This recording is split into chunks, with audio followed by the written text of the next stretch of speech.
Hirondelle, donc j'ai 18 ans. Je viens d'arriver sur l'île, je suis à l'IESEG en première année donc en école de commerce. Et donc je suis militant depuis septembre ou octobre cette année. D'accord. Et tu es militant, qu'est-ce que tu fais précisément Beaucoup de choses. Beaucoup de choses. Alors, durant cette année, j'ai fait collage, tractage, boitage, un petit peu de porte-à-porte. J'ai pas mal été ici à la fédération à m'occuper de répondre au téléphone, que ce soit pour les meetings. On a organisé le meeting de Lille, ça nous a pris pas mal de temps. Organiser les bus, les procurations, etc. Donc j'étais là, ouais, surtout en appui au téléphone pour orienter les gens et puis traiter les demandes. Et en ce moment, avant les législatives, il y a du boulot aussi? Il y a du boulot aussi. Moi, je me suis mis un peu en retrait parce qu'il faut quand même j'ai mon année et que j'essaie de bien l'avoir. Mais bien sûr qu'il y a du boulot, il faut aller sur les marchés, euh, il faut mobiliser. Parce que la mobilisation, elle y est toujours dans le sens où moi je trouve que justement l'élan s'est pas du tout arrêté après le premier tour. Mais il commence à faire beau, etc. Donc je pense que même au niveau de l'électorat, je pense que ça se verra dans le taux d'abstention. Et c'est bien ça qu'il faut combattre pour les législatives. Et donc ouais, donc pareil, collage, boitage, on a fait pas mal d'ouvertures de permanence de candidats. Donc bon, ça permet. D'ailleurs, c'est ce que je me dis souvent, si on veut découvrir une région, je pense que se mettre dans un parti politique, ça permet de tout connaître assez rapidement, parce que moi, là, en un an, enfin, des coins que je pouvais pas connaître, bah, finalement, par l'UMP, je les connais, que ce soit en collant ou en baladant dans le département. J'ai fait Lille, bon, après, je me souviens plus exactement. Je suis allé à Roubaix, je suis allé à Orchy, je crois, ou à côté d'Orchy, enfin des petits coins comme ça enfin, qu'on peut pas connaître quand on n'est pas du coin. Après, ouais, j'ai pas mal bougé, mais voilà, je saurais même pas dire les autres villes. Je sais qu'on va aller à Maubeuge la semaine prochaine. Là, j'ai fait dans la cinquième circonscription, pareil, non, je serais plus à dire les noms, mais enfin voilà, on a pas mal bougé. D'accord. Et Ouais. comment tu découpes ton temps par rapport aux études du coup? Est-ce que tu pourrais me C'est dire concrètement combien de temps tu consacres au parti beaucoup de temps. Beaucoup de temps. Si je devais dire en heures par semaine, c'est plus de 10 heures à mon avis. C'est plus de 10 heures, mais enfin, on est un bon groupe, donc on n'a pas l'impression. Enfin, c'est des moments sympas aussi entre amis. Enfin, c'est pas que on travaille bien sûr, mais on est aussi entre amis. Et le découper par rapport au reste de mes activités, bah, je dors pas beaucoup. Non, mais enfin voilà, c'est comme tout, et il suffit de bien savoir gérer. Et puis après, je pense que ça, c'est toute personne. Enfin, tant que les études ça va, on peut compenser à côté, mais c'est vrai que si jamais je devais arrêter, c'est bien parce que j'aurais un problème au niveau des études. Et ça, je pense que enfin, tout le monde est d'accord là-dessus et que l'engagement passe pas avant les études. et au moment de l'élection présidentielle, du coup, j'imagine que tu y consacrais encore plus que 10 heures ou pas Ce que beaucoup? j'ai fait, ah, bien sûr, ce que j'ai fait en fait, c'est que bah, en, je- entre les deux tours, par exemple, bon, avant le premier tour, moi je faisais en plus une campagne dans mon école, donc c'était assez fatigant. Mais entre les deux tours, j'ai passé la première semaine ici à Lille. Et j'étais du matin à 8 heures à 1 heure du matin. Donc le matin, on commençait par des tractages sur l'île Flandre. On a fait Wezem. Je sais qu'on a refait la Cato. Donc on commençait à 8 heures toute la journée. Et puis on finissait par un collage sur toute la métropole le soir jusqu'à ouais, 1 heure ou 2 heures du matin. Et la deuxième semaine, bah, je suis rentré chez moi un petit peu en région parisienne où j'ai quand même milité. Enfin, c'est très bizarre parce que justement je connaissais personne dans l'Essonne ni dans les Yvelines parce que je suis un peu entre les deux. Et bah, j'ai rencontré d'autres gens et mais beaucoup moins. J'ai fait quelques tractages et quelques collages. Mais enfin bon, voilà, quand on est dedans, c'est dur de s'y couper totalement, même si je suis parti pour ça quand même, la deuxième semaine. Et 18 ans, c'est jeune pour être militant?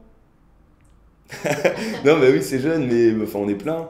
On est plein et je pense que, enfin, on dit souvent des ovnis enfin, moi, j'ai une journaliste que j'avais rencontrée, elle me disait, vous avez pas l'impression un peu d'être des ovnis parmi vos copains? Bah non. Parce que bon, au début, c'est vrai que ça fait bizarre, parce que bon, c'est un engagement sérieux, on va dire, et encore, enfin, il y a plein de moyens de pas le trouver que sérieux et de se dire que c'est enrichissant.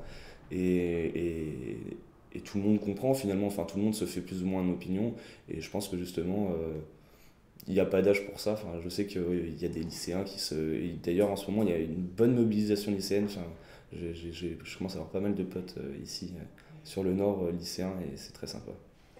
Et comment ça t'est venu du coup l'envie de venir L'envie, je vais paraître très bizarre, c'est-à-dire que ben, je suis un peu j'adore la presse. Et donc je lisais beaucoup, mais à partir de, on va dire à partir de 12 13 ans, tous les soirs, le journal, etc. C'est très bizarre, hein. Mais non, mais enfin bon, voilà. Et pour les élections de 2007, enfin bon, j'ai pris tous les programmes et je les connaissais presque par cœur, on va dire. Et puis je faisais un peu des débriefs à mes parents. Puis voilà, en fonction des programmes, je me suis fait un peu mon idée. Et puis bah, après, je me suis lancé. Même si au début, donc moi j'ai pris ma carte en première, quelque chose comme ça. Au début, c'était plus un soutien. Enfin voilà, c'était histoire de me lancer dedans, mais j'y passais pas du tout de temps. J'avais bien d'autres choses à faire.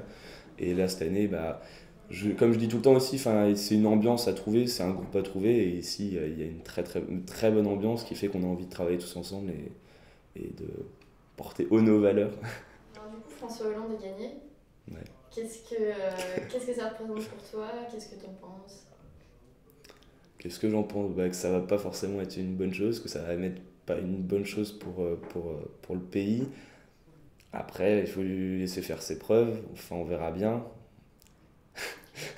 Je fais bien le discours, il faut lui laisser faire ses preuves. Non, mais enfin voilà, il a gagné, bravo, et on va être attentif parce qu'il y a certains trucs sur lesquels, enfin moi, il y a certains trucs où je vais être super attentif et que s'il faut que j'aille manifester, la droite va peut-être connaître ce que c'est de faire des manifestations. Enfin voilà, il faut être attentif et il y a des choses que moi je laisserai pas passer, que je me battrai pour un peu, pas les embêter, mais pour leur montrer que tout le monde ne pense pas comme eux. Comme quoi? Déficit public, ça je pense que c'est primordial. Euh, Comment dire? Ne pas opposer les gens qui ont de l'argent et qui n'en ont pas. Parce que ça, je suis désolé. Enfin, il y en a qui travaillent et qui gagnent beaucoup d'argent. Certes, il y en a qui gagnent beaucoup trop d'argent, mais je pense qu'on est à peu près tous d'accord là-dessus. Mais je pense qu'il ne faut pas opposer les gens en fonction de ce qu'on gagne comme salaire. Et ça, moi, j'ai bien peur parce que, bon, euh, dans la vie, même s'il y a l'épanouissement, l'argent, on ne dit pas que ça fait le bonheur, mais quand même, c'est quelque chose qui est complémentaire. Et je ne pense pas qu'il faille cracher sur le fait de gagner de l'argent. Et je pense qu'il y a d'autres moyens de réduire les inégalités. Et qu'est-ce que tu penses du nouveau gouvernement? Est-ce que tu as un commentaire à faire sur le choix des ministres? Beaucoup d'inconnus, mais une parité affichée, bon, bah, très bien, voilà, une parité affichée, je suis pas sûr que ce soit forcément bénéfique parce que il y a quelques ministères d'importance qui ont été accordés à des femmes, mais il y a beaucoup de Hollandettes, quoi. Enfin, on sent qu'il s'est forcé à faire de la parité. Après, bon, ouais, des poids lourds. Il a sorti les poids lourds de la majorité énorme. Enfin, franchement, on verra bien. Après, c'est vrai que. Ouais, je sais pas quoi dire. À mon avis, un gouvernement plutôt centriste. Avec Jean-Marc Ayrault, avec Manuel Valls, avec Moscovici, avec tout ça. Donc, bon, on verra bien. Donc finalement, pour toi, c'est pas le pire gouvernement, quoi. Je dirais pas le pire, je dirais que c'est un peu une imposture dans le sens où leur campagne elle a été marquée par le fait d'être super à gauche et que là finalement bah, on se dit allez il faut s'adoucir un petit peu comme ça au moins pas trop de problèmes, etc. Donc là c'est vraiment ouais là c'est pas cohérent pour moi. Est-ce que tu attends des législatives et comment ça marche Que ici? la droite gagne, bizarrement. Comment ça se passe ici? Ben, il y a des candidats un peu bah, dans toutes les circonscriptions, naturellement. Je les connais pas tous parce que je suis un peu nouveau dans le Nord, mais il y a des gens très sympas et très doués, pardon. Moi, je suis sur la première, donc j'habite ici. Donc, c'est Hervé Marie-Morel, le candidat. Donc, enfin, mon travail de terrain. Après, comme on est sur la première, comme c'est aussi ici où il y a le siège départemental, bah forcément on est amené à aller aider à droite à gauche. Donc comme je disais tout à l'heure, on va partir sur Maubeuge le 25, on part dans la 5e circonscription. Enfin voilà, on arrive à travailler à la fois ici et à partir sur les autres circonscriptions. Puis faut aller convaincre par tous les moyens, c'est collage, tractage, discuter, c'est le plus sympa ça finalement, discuter sur les marchés, etc. Voilà. Vous faites du porte-à-porte aussi? Pas moi, mais ouais, il y en a qui sont faits. À Maubeuge, je crois que ça va être c'est pas, j'en ai déjà fait, mais très peu. Et à Maubeuge, quand on y va le 25, d'après ce que j'en ai pensé, c'est du porte-à-porte toute la journée. Et j'ai hâte. J'ai hâte. Parce que je pense que c'est encore un moyen comment dire, d'apprendre des choses. Parce que franchement, clairement, pour moi, l'investissement politique, on peut le critiquer, on peut justement trouver que c'est un peu bizarre de se mettre dans un parti. Mais je pense que vu ce qu'on y apprend, c'est super intéressant. C'est tout bête, apprendre à s'exprimer en public, c'est une vraie progression. Euh, Voir un peu le monde du journalisme aussi, parce que c'est vrai que du coup, même si là, bon, j'avoue, ça fait bizarre d'être. Mais on en a vu beaucoup, beaucoup, et on voit comment ça se passe un petit peu, etc. Être en contact avec les élus locaux, discuter, argumenter, etc. C'est que des apprentissages bénéfiques. On a souvent entendu un possible accord entre le FN et l'UMP pour les législatives. Qu'est-ce que t'en penses, toi ça... Non. Clairement non. Clairement non. Et clairement non. Je pense que ça se fera jamais. Et si ça se fait, moi je suis plus là. Non, mais ça se fera pas. Ça se fera jamais. Jamais. S'il y a des tarés qui veulent tenter l'expérience, ils le feront, et à mon avis, ils sont plus du tout les bienvenus à l'UMP. Moi, c'est comme ça que je perçois le parti politique aussi, c'est que à un moment, soit t'es droit dans tes bottes, soit tu l'es pas, et je pense que là-dessus, ils ont été assez clairs là-haut, et moi je leur fais confiance là-dessus, et c'est impossible. En tout cas, pour moi, c'est inconcevable. Parce que du coup, c'est vrai que le FN va faire de très bons scores, et puis dans la région aussi, ça marche. Ouais, surtout, ouais, bien sûr, mais c'est un vrai problème. C'est un vrai problème, et ce qui est encore nouveau, même si moi c'est que de cette année, mais les gens l'assument, donc ça veut bien dire ce que ça veut dire qu'il y a un réel problème, et que c'est un vote contestataire, et que ça se comprend, mais concrètement, c'est pas possible. Je pense que là-dessus, on est tous d'accord, j'en ai parlé même avec des potes de gauche ou de droite, etc. On peut voter pour Marine Le Pen pour contester, mais on peut, adhérer 100%. Ça me dépasse vraiment complètement. C'est pas possible. Qu'est-ce que tu penses du coup des négociations entre le PS et les Verts? Et le Front de gauche, ça n'a pas marché, mais il y a des questions aussi qui s'accordent. Vaste blague. Non, vaste blague dans le sens où, pareil, un parti qui se dit écologique est très marqué à gauche. En tout cas, la campagne d'Eva Joly, elle a été très à gauche. Je pense qu'ils ont plutôt bien négocié, parce que vu le résultat qu'ils font au premier tour, ils vont avoir un groupe à l'Assemblée nationale, s'ils sont d'accord. Non, mais par exemple, il y a un truc tout bête. Prenons le nucléaire. Ça peut faire débat, mais alors, quand François Hollande dit on va passer à 50% d'ici 2025, donc c'est quand même dans 13 ans, et qui dit dans les 5 ans, je ferme plus de centrale, ça veut dire que dans les 7 ans qui suivent, il va en fermer 20.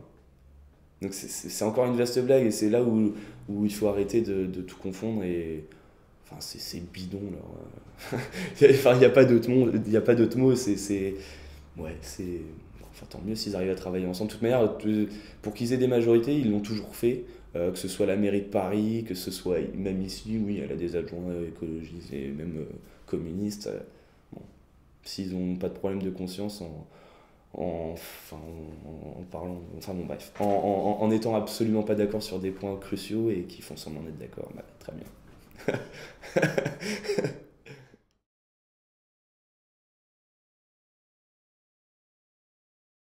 Alors donc Mehdi Chala, mon nom de famille, j'ai 18 ans, je suis en première année de droit, et donc je suis responsable du mouvement des jeunes socialistes ici à Waterloo, adhérent du Parti socialiste depuis 4 ans environ, et donc adhérent du mouvement des jeunes socialistes et membre du collectif fédéral des jeunes socialistes, de l'instance dirigeante dans le département.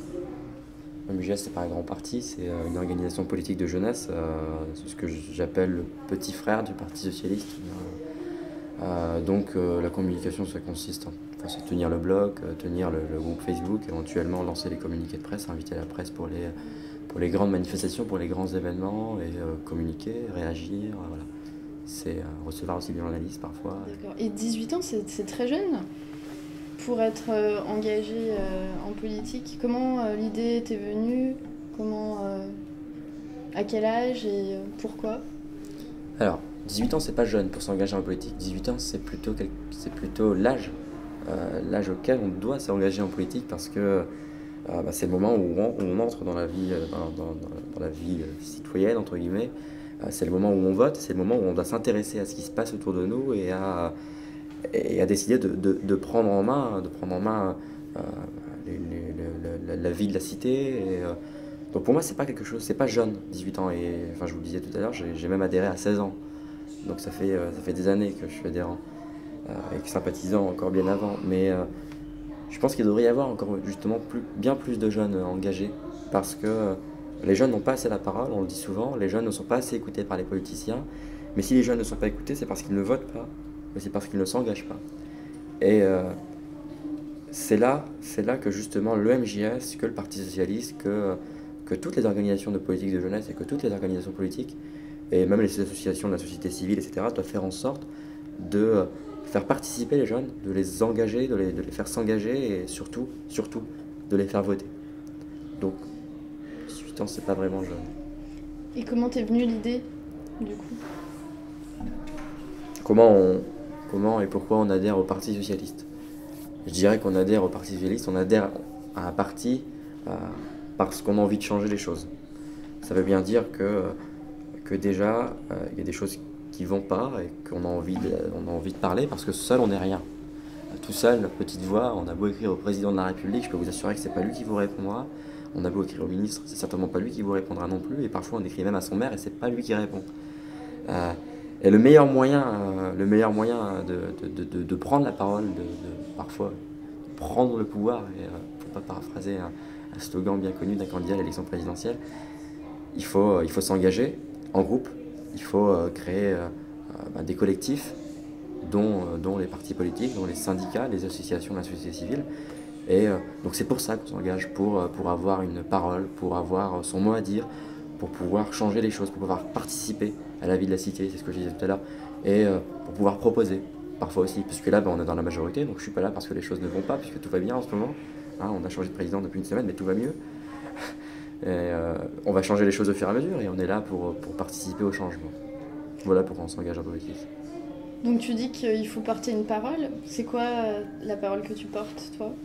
Moi, en tant que jeune, je porte la parole des jeunes, auprès de mon député, auprès de mon conseiller général, auprès de mon maire parfois aussi, auprès de... Le boulot d'un jeune militant, c'est ça, c'est de porter la parole des jeunes et surtout d'écouter la parole des jeunes. Puisque les militants du Parti Socialiste, comme les militants d'autres partis, de droite ou de gauche, ne sont pas tous les jours devant les facs, ne sont pas tous les jours devant les grandes écoles, devant les lycées aussi parfois. Et c'est à nous de le faire, puisqu'on est plus écouté par ces jeunes, parce que forcément, et je l'ai moi-même vécu, et c'est plus facile quand on n'est pas engagé politiquement d'aller parler à quelqu'un de notre âge et de lui dire ce qu'on pense et ce qu'on ressent, plutôt que d'aller dire à quelqu'un d'un peu plus âgé et qui ne comprend pas forcément et qui n'a pas forcément les mêmes attentes, les mêmes espérances, qui n'a pas les mêmes rêves non plus. Et après, je dis pas que les jeunes doivent parler aux jeunes et les plus vieux doivent parler aux plus vieux, je dis que les jeunes ont une capacité d'écoute et d'espérance des mêmes choses que les jeunes. Et c'est là qui est l'intérêt d'être jeune militant. Qu'est-ce que j'attends des législatives? On a donné un nom au changement, c'est François Hollande. Il faut maintenant lui donner une majorité. Donc ce que j'attends des législatives, c'est que les Français, qu'ils soient de droite, qu'ils soient de gauche, qu'ils aient voté François Hollande ou pas, comprennent l'intérêt qu'il y a, l'enjeu qu'il y a pour la France aujourd'hui. La majorité des Français ont choisi le changement par le vote François Hollande. Donc j'en appelle à tous les citoyens, qu'ils soient de droite, qu'ils soient de gauche, comme je l'ai dit tout à l'heure, qui aient voté François Hollande, donc qui n'aient pas voté pour lui, de se rassembler derrière les candidats de la majorité présidentielle, parce qu'il est nécessaire. Il est nécessaire de donner une majorité présidentielle au président élu pour qu'il puisse mettre en œuvre son projet, et ici en l'occurrence son projet d'alternance. Parce qu'il n'y aurait aucun intérêt. Il n'y aurait aucun intérêt que le président de la République soit le président de la cohabitation avec un ministre de droite, avec un président de gauche, qui n'aurait aucun intérêt pour la France, puisqu'au final on continuerait dans la logique présidentielle de Nicolas Sarkozy, et donc tout ce qu'il y a eu avant, et l'élection présidentielle n'aura au final pas servi à grand chose, si ce n'est à élire un nouveau président qui serait chef des armées et chef de la diplomatie française à l'étranger. Donc, qu'est-ce que j'attends des législatives? Une majorité au changement. Pour cette circonscription, j'attends également d'avoir un député de gauche, j'en ai déjà un, et il s'appelle Dominique Barre, il est maire de ma ville, et il n'est pas investi par le Parti Socialiste. Ici, nous sommes dans une circonscription dans laquelle il y a un accord avec le Parti Europe Écologie Les Verts.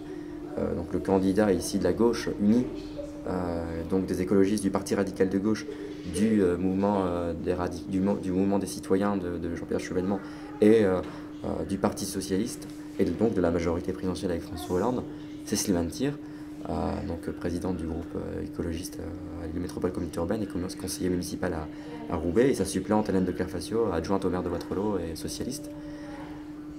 Il faut nous rassembler derrière la seule candidature d'union, la seule candidature de la majorité présidentielle qu'il y a dans cette circonscription. Donc le député maire sortant a décidé de se représenter en dissidence, dès lors qu'il part dans une aventure dissidente contre son propre parti auquel il est adhérent depuis 38 ans. Il prend la décision de faire de sa carrière et de son élection une aventure personnelle, et il sort de l'engagement collectif qu'il avait avec le Parti Socialiste. Je le regrette. C'est un homme de talent, un homme brillant qui a fait un bon boulot, du bon boulot, mais qui ne respecte pas les engagements pris et par François Hollande et par Martine Aubry et non par le Parti Socialiste, qui sont très simples, ceux de la parité, ceux de la diversité dans tous les sens du terme, et ceux du non-cumul des mandats. Donc je le regrette. Et donc j'en appelle vraiment au rassemblement derrière les seuls candidats de l'Union de la gauche pour le changement. Que penses-tu des négociations entre le PS et les Verts? Mais alors ici c'est... On est en plein dedans. C'est un en plein dedans quoi, c'est vraiment le... Je pense que c'était nécessaire. Je pense que c'était nécessaire parce que on va toujours dire oui mais l'accord avec les Verts c'est bien mais pas chez moi et pas ici. La preuve dans la circonscription c'est que ça pose des problèmes. Mais c'est important parce que le mouvement écologiste en France est devenu... a pris de l'ampleur et ok, il ne perce pas au présidentiel et les candidats dissidents le répètent, c'est 2%, c'est 3% par-ci. Oui, mais aux élections locales, les Verts ici à Roubaix par exemple, c'est 18% au premier tour. Donc c'est un mouvement qui prend réellement de l'ampleur et qu'il faut écouter. Et il est nécessaire à l'Assemblée nationale d'avoir une majorité plurielle de gauche derrière François Hollande